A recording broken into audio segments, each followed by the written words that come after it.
mark it down as a rare win for House GOP moderates.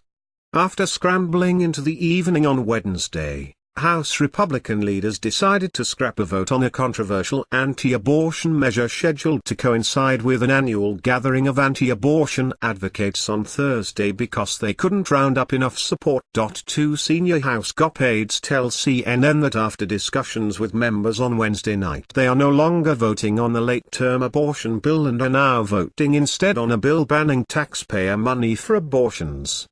Some concerns were raised by men and women members that still need to be worked out, one of the aides told CNN. Tomorrow we will vote to advance the pro-life cause and remain committed to continue working through the process on pain capable to make sure it too is successful.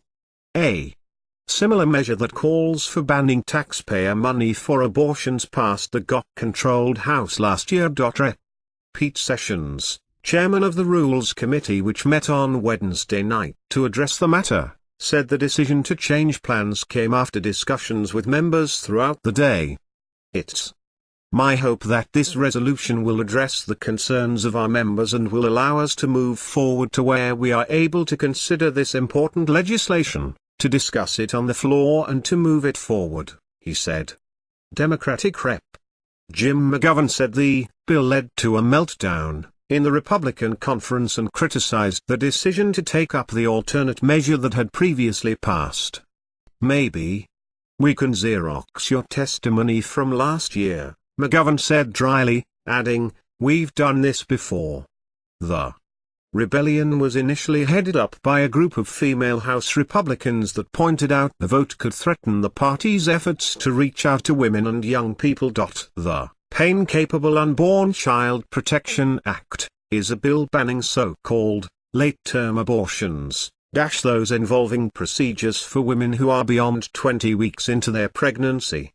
Several House GOP women protested language in the bill that requires those women who seek an exception to the ban because they were raped have to back up their claim with a police report.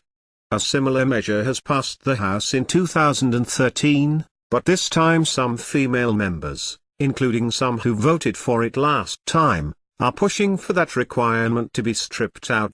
Discussion about the issue at a closed-door meeting on Wednesday morning got so tense that congressional aides were kicked out of the meeting when the debate turned emotional, according to several GOP sources. The internal feud placed leaders in an awkward spot, because they targeted the vote for Thursday, the same day as the March for Life in Washington and the 42nd anniversary of the landmark Supreme Court decision, Roe v. Wade, which negated state laws that prevented a woman from having an abortion based on the constitutional right to privacy.